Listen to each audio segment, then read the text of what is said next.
Good morning, everyone. When I was a kid, since I can probably remember, I always remember my father would come back from work and sit in front of the TV from around 8 p.m. to 9:30 p.m. and watch people scream at each other. He was obviously watching the news. And as a kid who was grown up in a middle class household, which had only one TV to share amongst our family, my mother, my brother, and I had two options in this: either to figure out something else to do or to sit with him and watch what he was watching. At that point, it was this I'm talking about is late 2000s and early 2010s. So devices and smartphones had not taken over our lives. So on most days, I would end up sitting with him and watching whatever he was doing. I didn't understand anything, but something on the TV was better than nothing, right? Every morning, I remember my father would read the news line by line, clipping each and every paper. And he does this to this day. He tried to get me also to do the same thing, but I never really got into it. Honestly, subjects like history, civics, geography never interested me in school either. I would barely manage to pass Ungo subjects. Now, the reason I'm telling you this is because it is very ironic to me. Because today, using the power of social media, my co founder and I run an independent new age media company that focuses on educating young Indians like you and me about our leader, about our economy, and about our country. So, what changed in this kid with zero interest in politics to make talking about politics his profession and take up the responsibility, yes, responsibility of educating young Indians and getting young Indians to care about our country? It was one simple, enlightening moment where I realized that if I want a new and a different future, I need to design it myself. I entered college in 2016 to pursue my bachelor's in business administration. And that was a big turning point because before that, I was I was a I was a kid who didn't do anything except for play games on the computer. I would mostly end up doing nothing except for playing games. Right? I was a chubby kid who got bullied. I would, like I said, barely manage to pass my exams, and I did not participate in any extracurricular activity. But when I entered college, I had done a complete physical transformation of myself. Obviously, you don't see it right now. But at that point, that physical transformation made me feel very confident.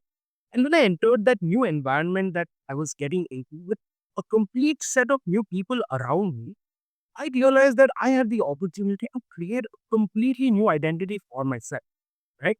And in that moment, I knew what I wanted to do, which was to participate in as much extracurricular as possible. But the issue was that um, I didn't know how to sing. I didn't know how to play instruments. I wasn't a musician. I didn't know how to draw. I didn't know how to sketch. I wasn't an artist.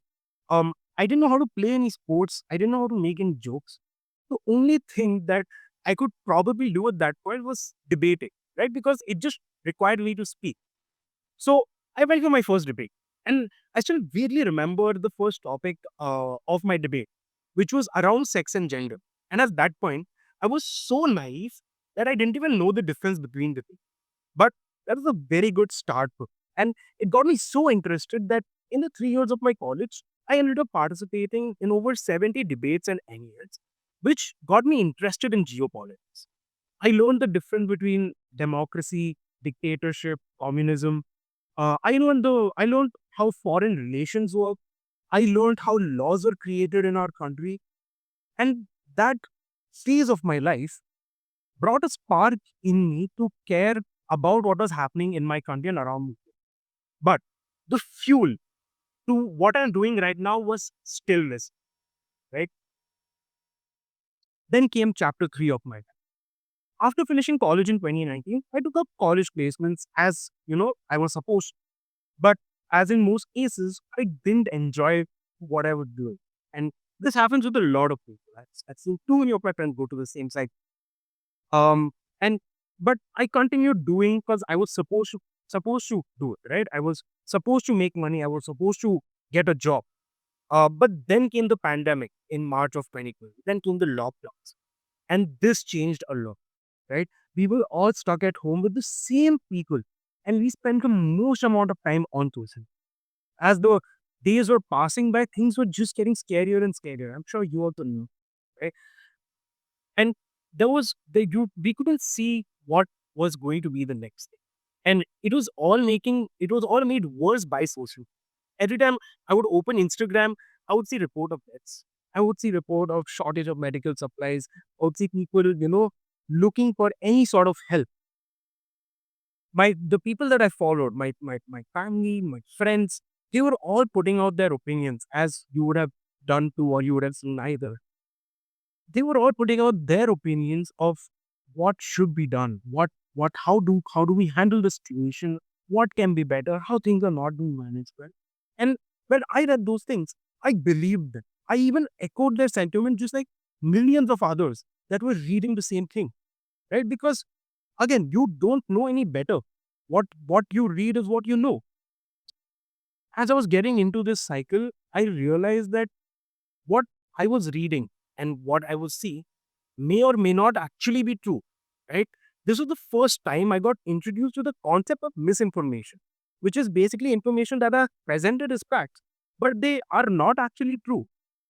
Again, like by this time, I'm not, even though that spark was there, I hadn't actually started reading the news. I was, I still don't know what was going on in the world, but this phase of my life really got me interested and really pushed me to care about it. And this was the enlightening moment. I started questioning everything. Everything I was reading, everything I was being told, everything I was watching. I just started questioning everything. I would debate with my friends. I would literally be on social media, spend hours just debating with a random person because of an opinion they would put up. And that case also made me realize how politics and these debates around politics can really hamper your relationships. I had so much PTSD from that time that I stopped discussing politics with my. And I realized that all of this was became because of how sensationalizing, how the news media was sensationalizing news and headlines that were being presented to us, right? And this sensationalization of news and headlines is what was creating the fear. And in that moment, I realized that there had to be something that had to be done. I would keep talking to my friends about the fact that they shouldn't be swayed by these opinions that they were reading or losing. I would keep telling them that please understand the facts, understand what is going on.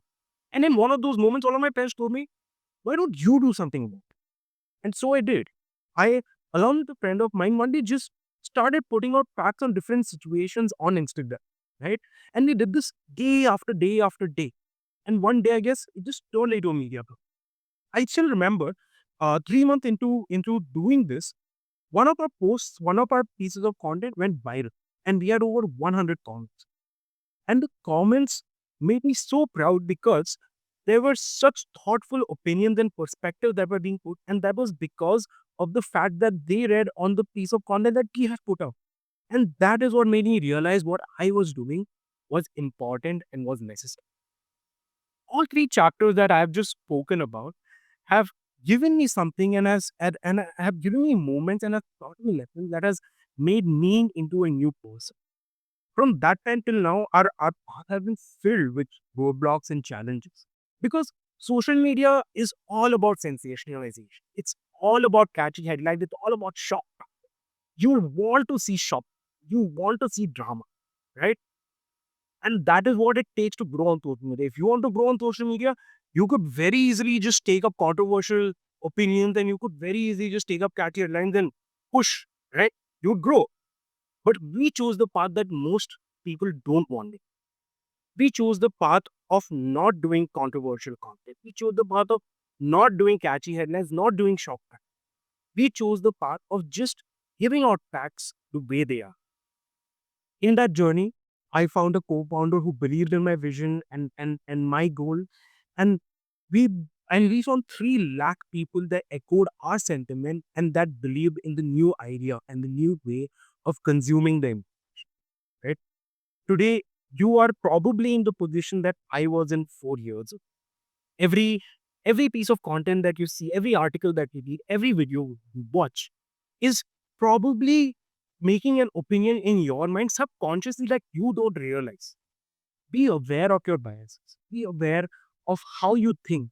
And let this be the moment where you consume content and consume information in a better way.